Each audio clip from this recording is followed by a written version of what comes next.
Part of what we've got to do with this GCSE Geography spec whenever we're doing our fieldwork paper is to take a look at some secondary sources of data.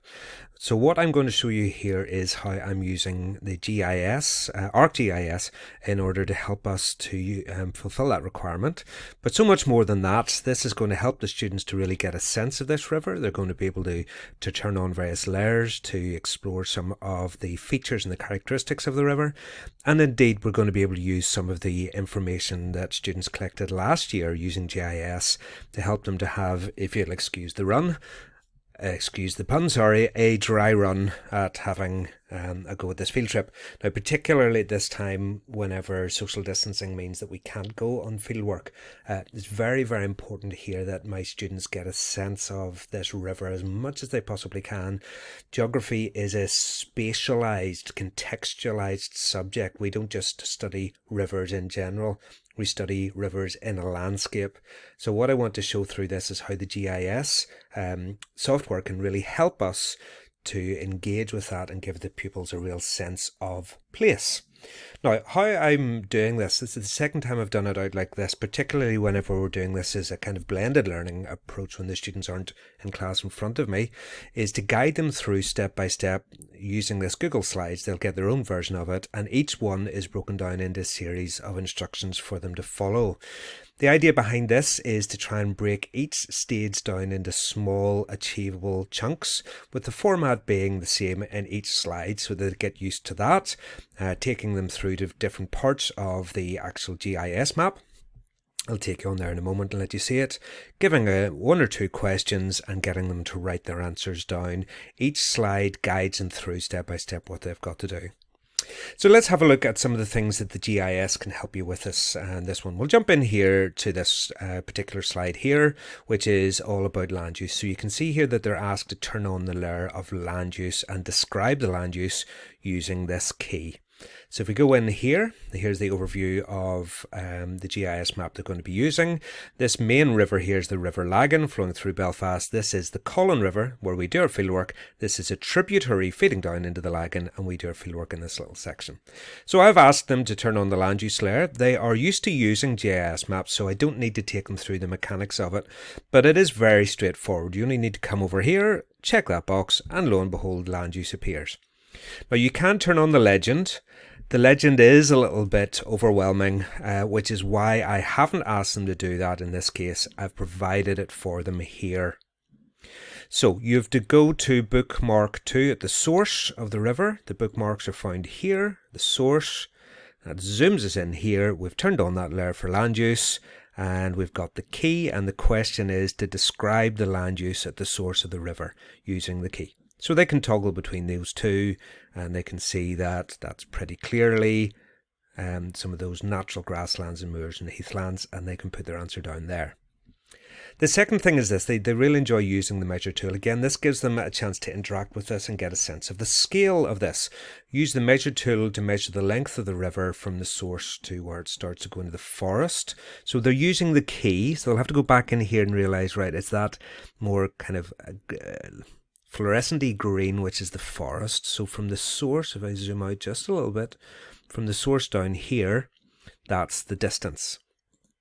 Now, this is where you get the measure tool. In fact, let me move this out of the way here. Is where we get the measure tool, and we can go along just clicking here as we follow the river down. I'll just speed this up here, will not be hugely precise, but they can be as precise as you need them to be. Just down to there, double click to finish, and there's your 3.72 kilometers. They can fill that in. So they're already beginning to get a sense of land use. They're reading the key, and they're using something of the scale here using the GIS. So we move on down. They can look at other types of land use here. The Colin River, if I just zoom out a little bit, goes from the hills over Belfast down in through the suburbs itself. They need to know that. And what I can then do is get them to go on this tour, just follow their way down through that, and just use their observation here of reading from the map to fill this in. This is, for example, coming here, there's a Springbank Industrial Estate, which is what this one is. GIS. And it allows them really to observe closely this map, really getting a sense of, oh right, so this river actually flows through an urban area. And then of course that's going to have all sorts of implications about how the drainage basin processes are affected by the impermeable surfaces and the drains and all sorts of things like that. Some photographs that help them to engage with that. Then there's another layer that we can turn on because it's not just the land use we want to look at. So we can also take a look here at the geology. I'm going to turn off the land use layer, turn on the geology layer, and this looks a bit complicated again. The key itself is going to be complicated. So how do we simplify it down? Well, I provide them the key here that they need.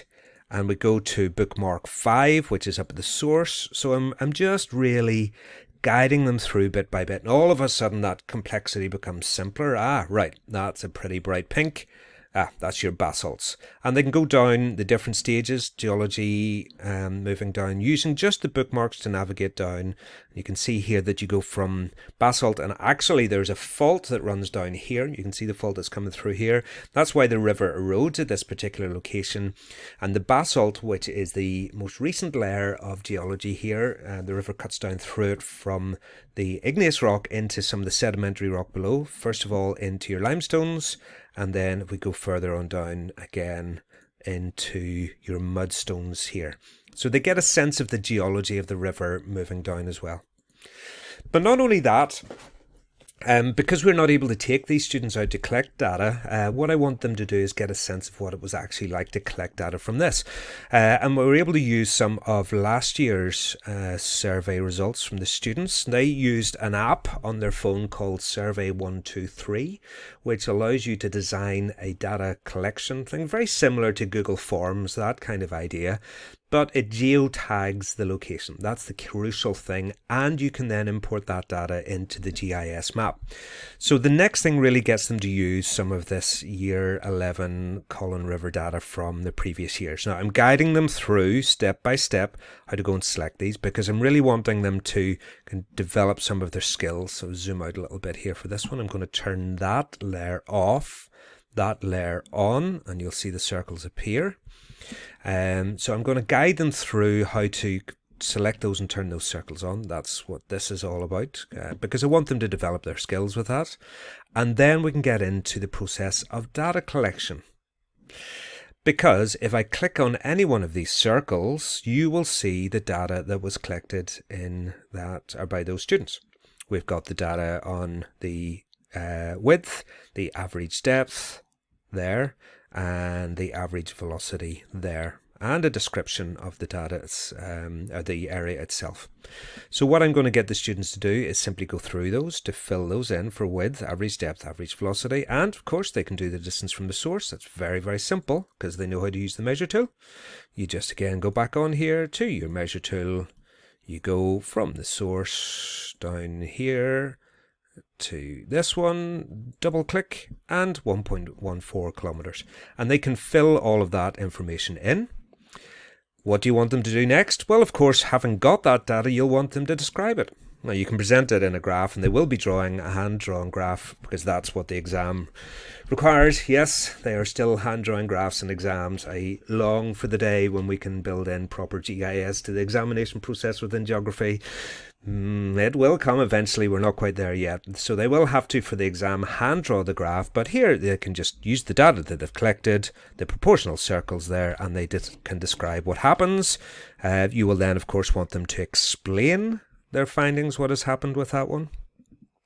And then just to bring us towards the end of our process of inquiry, they've already devised some hypotheses. So state the hypothesis for depth, and has the hypothesis been proven? Do you accept or reject it?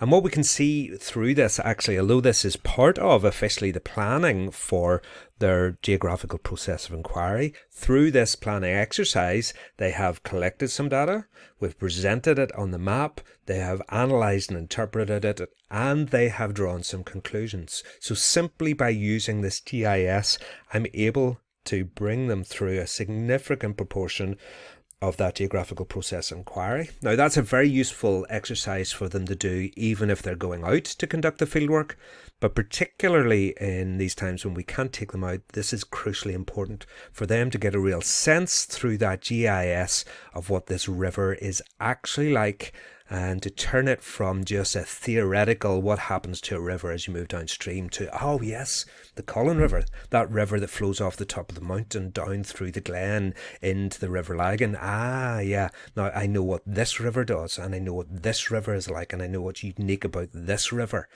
Because as I said at the start, geography is a spatialized, contextualized subject, and using GIS we can really bring the landscape to the students, even if in these days we can't bring the students to the landscape.